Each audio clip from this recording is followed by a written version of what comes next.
ಮಾಡಿದೆ. ನನಗೆ ಎಷ್ಟು ಬೇಜಾರಾಗ್ತಿದೆ ಗೊತ್ತಾ? ಈ ಬೇಜಾರ ವಿಷಯನ ನಾನು ನಮ್ಮ ಅಮ್ಮನ ಹತ್ರ ಹೇಳ್ಬೇಕು. ಅಮ್ಮ ಅಮ್ಮ ಅಮ್ಮ ಬರ್ಲಿ. ನಾನು ಅಮ್ಮ ದಯವಿಟ್ಟು ನನ್ನ ಮಗ ಒಬ್ಬ ಕಾಣಾಗ್ಬಿಟ್ಟವನೆ. ಅವ್ನು ಹೇಳಿ ಒಂದೇ ಸೂಪರ್ ಅಂತ ಕೂತಿರೋಲ್ಲ ನಿನ್ ಮಗ. ಸರಿಯಾಗಿ ಆಂಟಿ ಬಂದ್ರೆ ಕುತ್ಕೊಂಡ್ಬಿಟ್ಟವನೆ. ಓ ಕಮ್ಮಿ ಮಾಡ್ಕೊಂಡ್ಬಿಟ್ಟಿದೆ. ಓ ಕುತ್ಕೊಂಡ್ಲೆ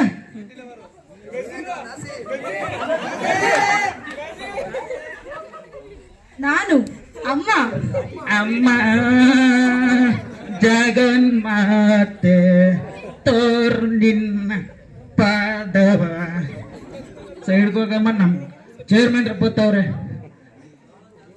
ಚೇರ್ಮನ್ರು ಬಡವರ ಬಂದು ಶ್ರೀಮಂತರ ವೈರಿ ಬರ್ತಾ ಇದ್ದಾರ. ಅನ್ನ ಬರಬೇಕು.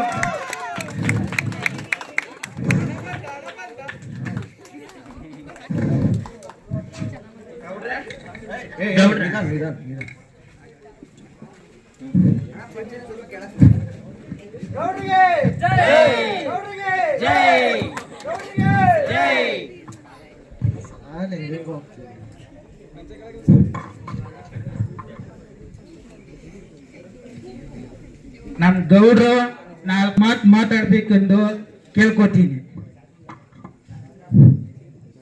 ಏನು ಇವತ್ತೆಲ್ಲ ನಾವು ಇಲ್ಲಿ ಸೇರಿದೀವೋ, ಇಲ್ಲೇನ್ ನಾವು ಮಾಡ್ತಾ ಇದೀವೋ, ಏನು ಇವತ್ತು ನಾವಿಲ್ಲೆಲ್ಲ ಸೇರಿದೀವೋ? ಏಯ್ ಯಾರೋ ಹೊಡೆದ್ ಕಳ್ಸೋ ಆಚೆಗೆ ಅವನು. ಏನು ಇವತ್ತೆಲ್ಲ ನಾವ್ ಇಲ್ಲೇನ್ ಮಾಡ್ತಾ ಇದೀವೋ, ಇಲ್ಲಿ ಏನಕ್ಕೆ ಸೇರಿದೀವಿ, ಏನು ಇಷ್ಟು ಹೇಳಿ ನಾನು ಮಾತು ಮುಗಿಸ್ತಾ ಇದ್ದೀನಿ. ನಮಸ್ಕಾರ.